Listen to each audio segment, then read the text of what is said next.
2 माह से आधा-आधा पैदा हुआ था जरासंध। महर्षि वेदव्यास द्वारा रचित महाभारत ग्रंथ में अनेक महारथी और बलशाली राजाओं का वर्णन है। ऐसा ही एक महारथी राजा था जरासंध। उसके जन्म और मृत्यु की कथा भी बहुत ही रोचक है। जरासंध मगध वर्तमान बिहार के राजा था।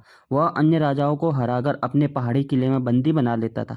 जरासंध बहुत ही क्रूर था। वह बंदी राजाओं को वध करके चक्रवर्ती राजा बनना चाहता था। भीम ने 13 दिन तक कुश्ती लड़ने के बाद जरासंध को पराजित कर उसका वध किया था। जरासंध मथुरा के राजा कंस का ससुर एवं परम मित्र था। उसके दोनों पुत्र आसित व प्रापित का विवाह कंस से हुआ था। श्री कृष्ण से कंस का वध प्रतिशोध कर लेने के लिए उसने 17 बार मथुरा पर चढ़ाई की, लेकिन हर बार उसे असफल होना पड़ा। जरासंध के भय से अनेक राजा अपने राज्य छोड़कर भाग गए थे।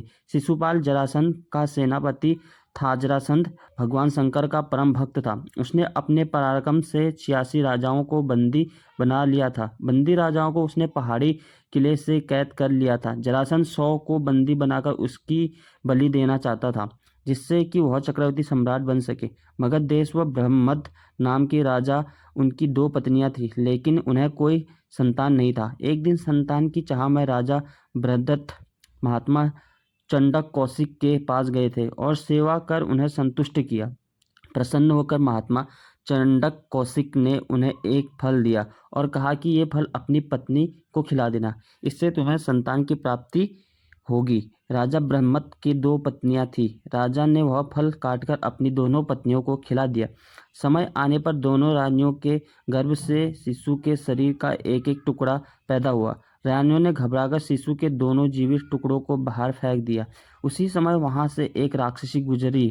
उसका नाम जरा था। जब उसने जीवित शिशु के 2 टुकड़े को देखा तो अपनी माया से उन दोनों टुकड़ों को जोड़ दिया। वह शिशु एक हो गया।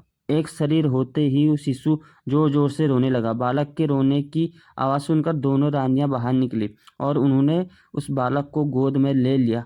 राजा ब्रह्मद भी वहां आ गए और उनसे उस राक्षसी के उसका परिचय पूछा। राक्षसी ने राजा को सारी बात सच सच बता दी। राजा बहुत खुश हुए और उन्होंने उस बालक का नाम जरासंध रख दिया, क्योंकि उसे जरा नाम की राक्षसी से संधित जोड़ा किया। जरासंध का वध करने के लिए भगवान श्री कृष्ण ने योजना बनाई। योजना के अनुसार श्री कृष्ण, भीम व अर्जुन ब्राह्मण का वेश बनकर जरासंध के पास गए और उसे कुश्ती के लिए ललकार।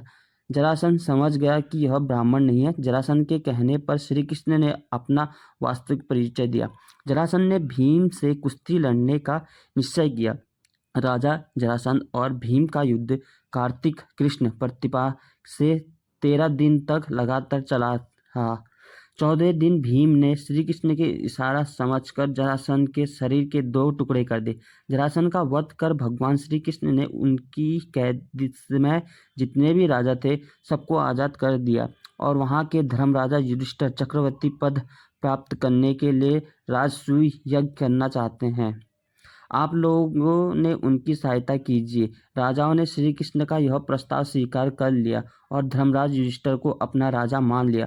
भगवान श्री कृष्ण ने जरासंध के पुत्र सहदेव को अभयदान देकर मगध का राजा बना दिया। अगर आपको कहानी सही लगी तो मेरे चैनल को सब्सक्राइब कीजिए। नए नए वीडियो देखने के लिए आप सभी का धन्यवाद।